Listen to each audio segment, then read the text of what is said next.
Lieutenant Pham was located in Saigon at the time of this account. This is his story in his own words. On the evening of March 23rd, 1975, at about 11 p.m., our plane landed in Da Nang, a northern city of South Vietnam. We saw thousands of people in the terminal waiting for us to unload and expected them to rush the plane. This was their desperate chance to leave the city before the Viet Cong arrived. I had about 20,000 pounds of cargo to unload, so I shouted to them to let me unload, and then I had room for only 200 people. We unloaded from the rear to avoid the people rushing the plane. But once the cargo was unloaded, the people rushed the plane anyway. The plane was so crowded that we could not close the cargo ramp and door. The loadmaster told us the door wouldn't close, so I told everyone to hold on. I moved the plane forward and hit the brakes, causing all to squeeze together tightly. The ramp closed. We were stopped by another officer who was begging us to make room for his family. I waved him off since we were already packed.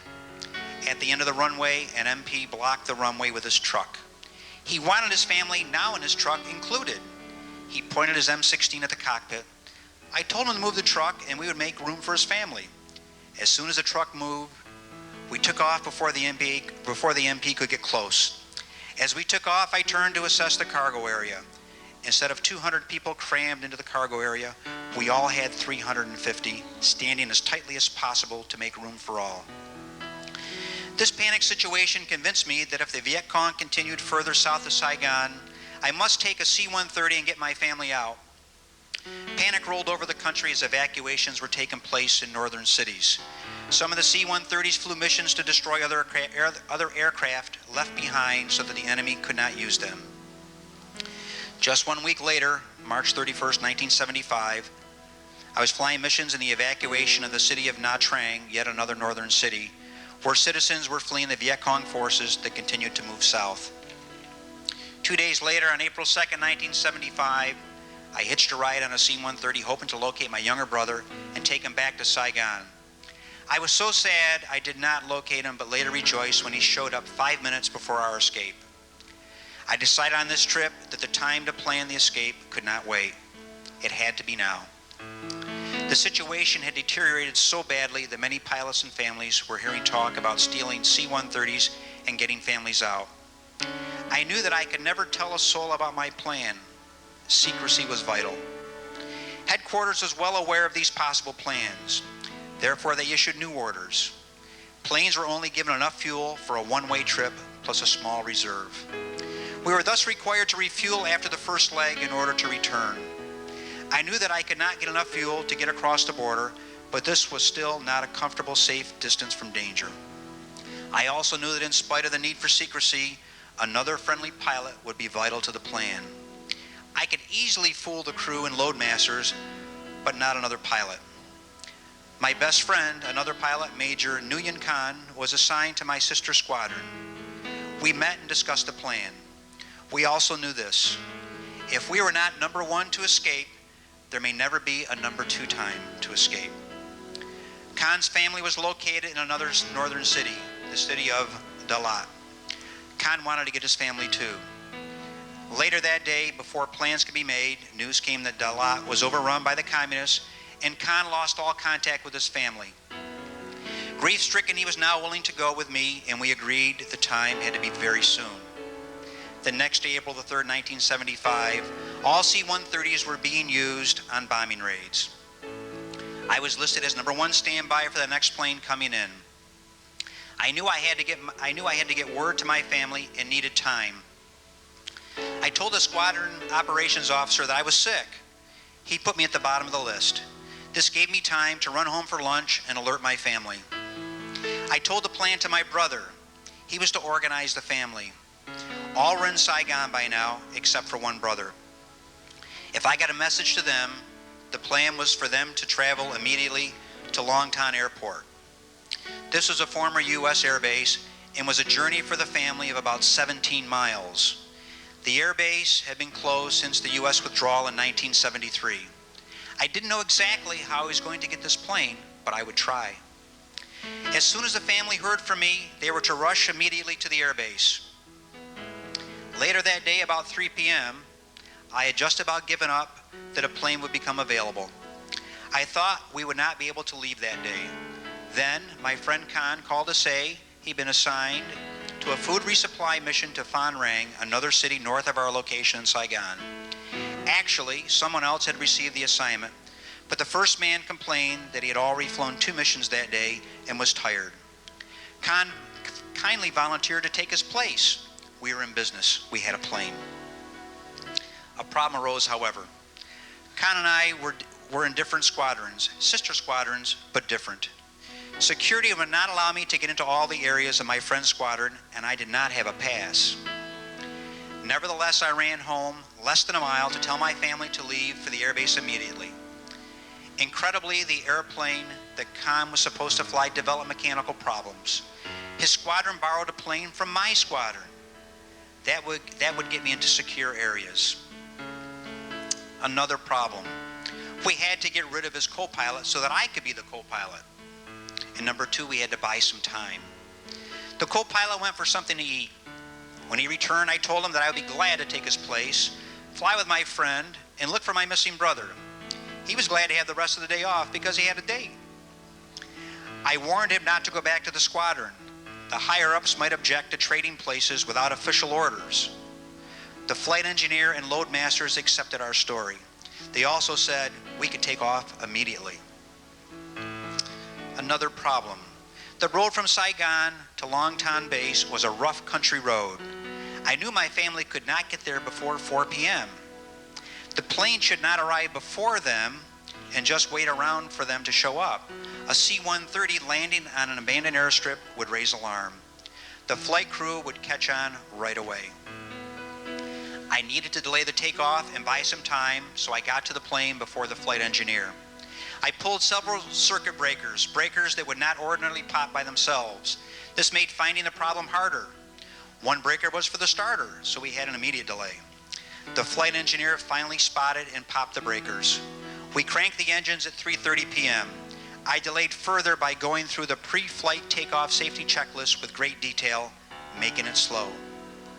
It probably caused the crew to wonder, but they figured that since I was a new co-pilot for this plane, that I just was being careful. And now the fuel problem. The new regulations that only allowed for enough fuel for a one-way trip and then required the refueling at the halfway point was a problem that was uppermost in my mind.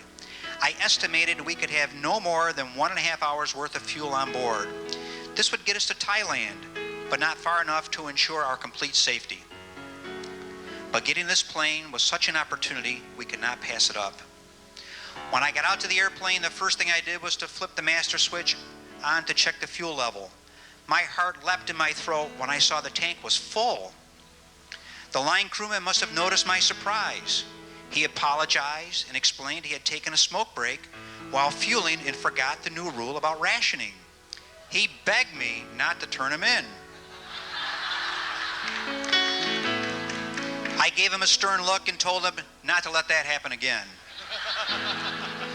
With a full load of fuel, we could now head to Singapore, my first choice destination. I had heard they needed pilots there. My friend Khan was so sad about losing his family that he didn't care where he went. He said, "Once we're airborne, it's your show." I filed my flight plan, but purposely did not call for clearance as we taxied out. The crew thought we were headed northeast to Phan Rang. If we headed to Long Phan, the deserted airbase, they would immediately notice. We would be going southeast, not northeast. I quickly planned an explanation. At takeoff, I turned off all the radios and the transponder so it would be harder to track our route. I then said to the pilot on the intercom, "What's the matter with them? Why are they sending us up to pick those people? Why are they sending us to pick up those people?" Now the crew know we were going to a different location, but thought we were sent there by headquarters. At 2,000 feet, I told my friend Khan to go slow and not be so eager. We needed to stall for time, and also, by going slowly, air trackers might think that our aircraft was a helicopter or an O-1 observation plane. Regardless, the trip to Long Tan didn't take long. As we began a slow circle down, I tried to spot my family. The place was deserted. I got a sinking feeling. We made another circle, and I searched the country road. There they were, 5 little cars, one half mile from the airport. My brother had instructed my family to run to the airplane as soon as the ramp came down. We landed and I saw cars pull onto the runway. I asked the load master to open the ramp and then offload the 20,000 pounds of rice cargo. As my family rushed to the plane, my baby boy Fee was in a baby carrier. Another of my children, my daughter Fee Vaughn, fell as they hurried forward and was bleeding. All the adults were attending to her as they boarded. One of the women, the baby's aunt, noticed that in the commotion to get on board and attend to my injured daughter, they had forgotten the baby in his carrier. She jumped off the ramp, grabbed the baby, and hurried back into the plane. As soon as my family was on board, I knew I had to tell the crew what was going on.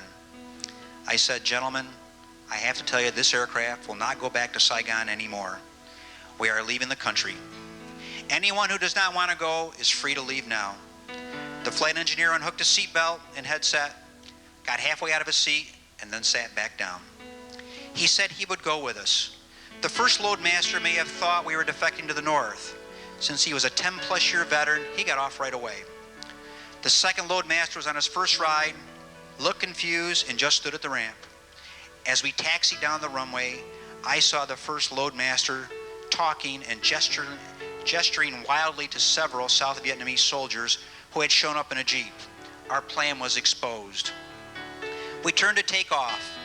The Jeep pulled up alongside and pointed an M79 grenade launcher at the cockpit. I didn't think they would fire, so we just continued. My words, this is a brave thing to do. I mean, how could you go ahead and think that you got this grenade launcher pointed at your head and the guy's not going to fire it? That's unbelievable. The ramp was still open. I grabbed the confused loadmaster and told him to hold the switch until it was up, then ran back just in time to raise the gear for the pilot. From the time we landed, unloaded the rice, loaded my family, and took off again seemed like a long time, but it was only 7 minutes total.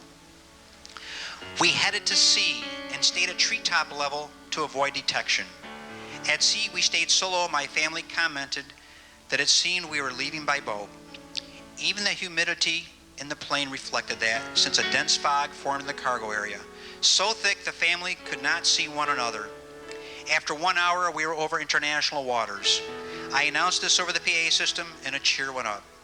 We rose to a higher altitude and set course for Singapore. The flight engineer told me that he had planned to do the same thing and had been to Singapore many times to check out the airport. Incredibly, this man would be the perfect guy to maneuver around the airport once we landed. Same day, about 7 p.m., April the 3rd, we landed in Singapore. After much red tape and confusion over allowing us to stay or providing fuel for another destination, we were allowed to stay. It was now midnight, and after wandering around the airport for hours, I returned to the plane to check the family. I found that the airport crew became curious about our plane. When they found 56 refugees from war, they brought food and drink, and our family had been well taken care of. Now at 1 a.m., police surrounded the airplane, and we requested political asylum. Here we were, 56 refugees from the war. Although our situation did create a problem for them, they were sympathetic. They must have suspected that the end of the war was soon to come as well. They put us up at a local jail until the war ended, and then treated us as heroes when it was over. Within 3 weeks, we were on our way to a new life in the United States. Mr. Pham managed to get his entire family out of South Vietnam except for his youngest brother, who was in the Army. That brother finally joined the family 15 years ago. Kiem Pham went on to fly for several air charter companies in the United States, amassing over 6,300 hours and earning his airline transportation pilot rating. The pilot, Mr. Khan, flew for an oil drilling company in Houston after coming to the United States. This is the true story about a real unsung hero, Kiem Pham. This man braved incredible odds and saw God intervene at many, many points in this harrowing story. God rescued this family. Look at the unbelievable coincidences or divine interventions.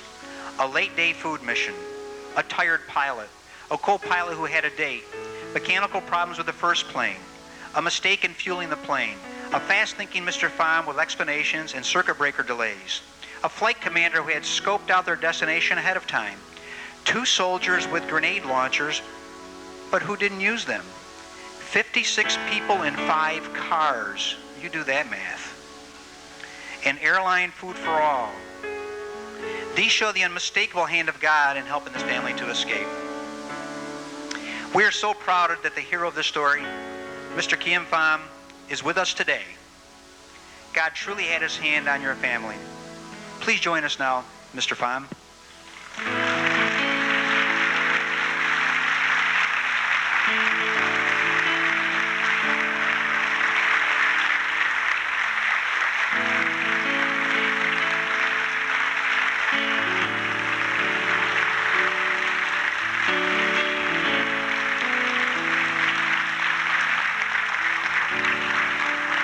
Little baby, nearly forgotten, was scooped up by his aunt and hurried to the plane, who was 30 years old today.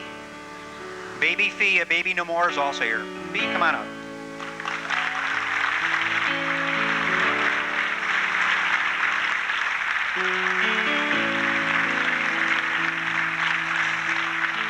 The little daughter who fell as she boarded the plane, Fee Von.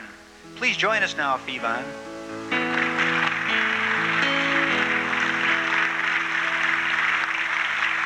And Mrs. Pham, Me Pham, please join us.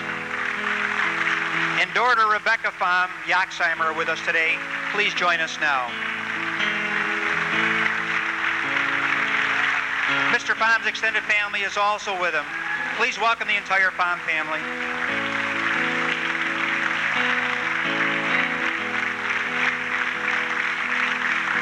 There are other members of this family resided in California, New York, Minnesota, Georgia, and Arizona.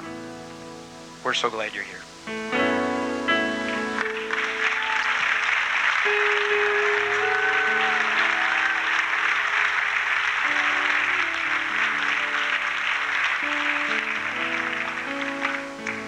And now many of the Vietnam veterans standing here today have struggled with the uncertainty of whether or not your efforts made a difference. Did it help? Most certainly it did. The base this family flew out of was an old U.S. base. The air training Mr. Pham got was in the United States. The window of opportunity for this family, holding back the Viet Cong, which allowed them the time to gather themselves to leave, was made possible by the U.S. effort. It brought them the time they needed. Here today, in the flesh, is a whole family who benefited from your efforts and sacrifice and the burning desire to be free. They are here today because of the grace of God that is undeniable, but also because you served. The yearning of the human heart for freedom is a fire that will never be quenched. Our American soldiers and servicemen were not occupiers, but liberators in that war. As veterans, we don't pick the wars that we serve in, we simply serve. We advance freedom here and abroad. Thank you, veterans, one and all, for your service to our country. Our freedom is not free, and we recognize the price you paid and the sacrifices you made to make it possible. Vietnam veteran, all veterans, this is long overdue for Vietnam veterans, but we thank you all from the bottom of our hearts.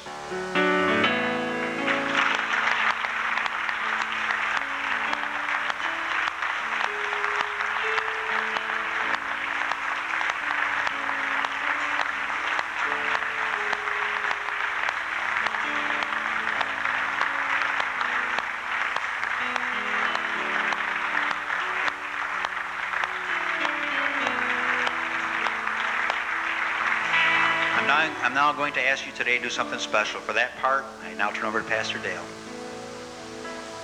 You can be seated.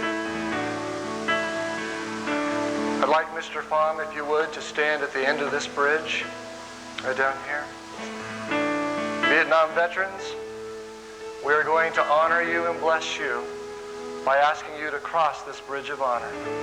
And on the other side will be Mr. Pham to shake your hand, to say thank you to you. It is our way of saying thank you for paying the price for us, and their way to express their thanks to you. Indeed, the price that you paid was worth it, and we thank you. So may you never ever feel the thoughts that you are not held in high honor.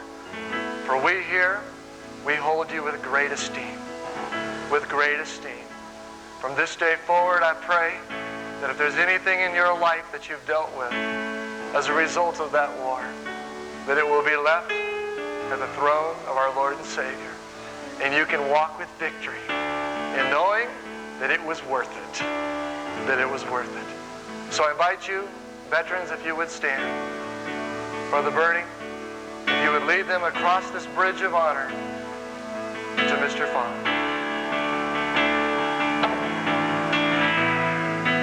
Hallelujah. Go ahead, give these wonderful men a round of applause.